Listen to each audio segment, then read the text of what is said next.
ایک دن پڑھنے سے، ایک کتاب پڑھنے سے نہ تو زبان آتی ہے اور نہ زبان کی لطافت و نزاکت سے کوئی آدمی پورے طریقے سے واقف ہو پاتا۔ بار بار اور متعدد کتابیں پڑھنے کی وجہ سے ایک ہی بات کو ہم دیکھتے ہیں کہ کئی سارے لوگ الگ الگ انداز سے کہتے ہیں، تو ہمیں سمجھ میں آتا ہے کہ بات ایسے بھی کہی جا سکتی ہے، اور پھر ہمارے اندر ایک جذبہ پیدا ہوتا ہے کہ ہم اس کو اس سے الگ انداز میں کہنے کی کوشش کریں گے۔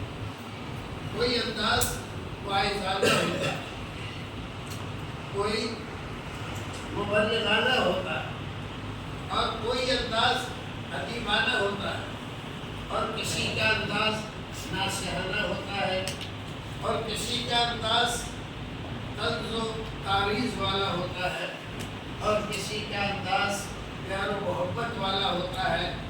تو یہ سارے انداز ایک ہی بات کو کہتے ہیں، الگ الگ انداز سے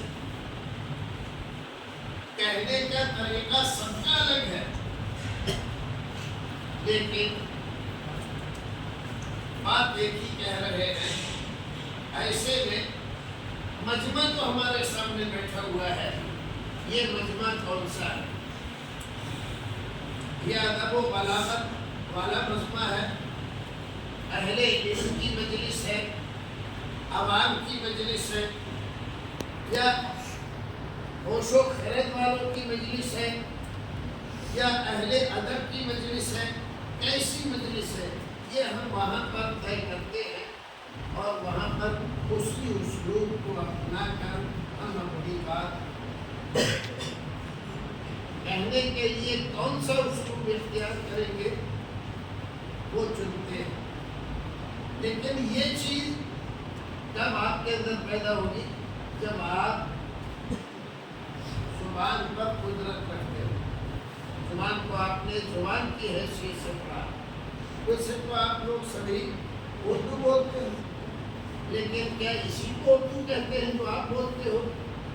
ظاہر ہے کہ زبان مادری ہماری اردو ہے، اور ہم جو کچھ بھی بولتے ہیں تو یہ اردو کہلاتی ہے، لیکن جو ادیبوں نے، علماء نے، مورخین نے جو کتابیں لکھی ہیں، کیا ہم جب پڑھتے ہیں ان کو تو کیا پورے طریقے سے سمجھ پاتے ہیں؟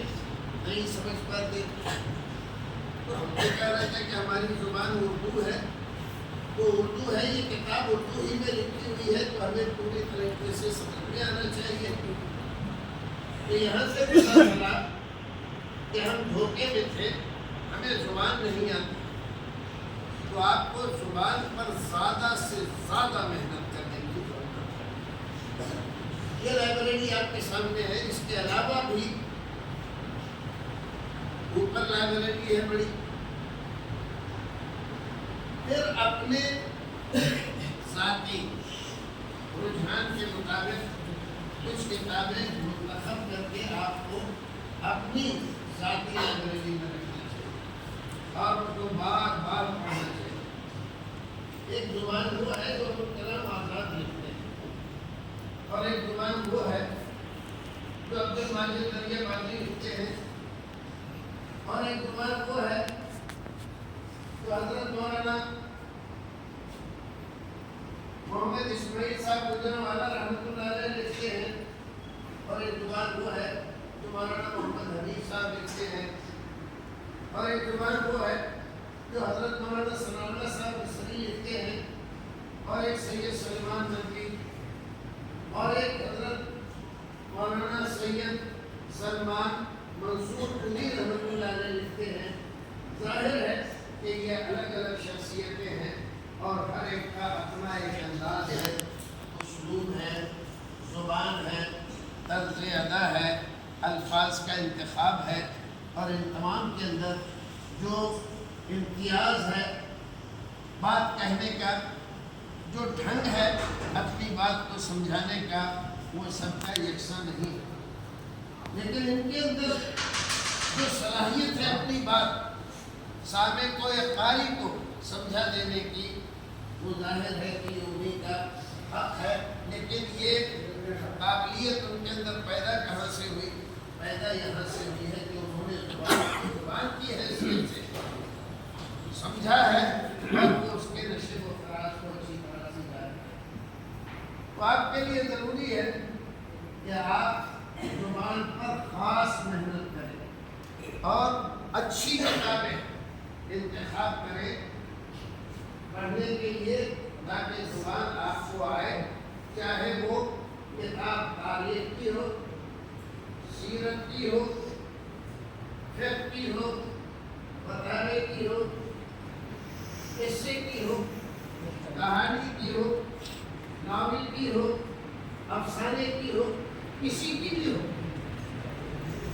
آپ کا مقصد ایک ہے اور وہ مقصد ہے کہ ہمیں زبان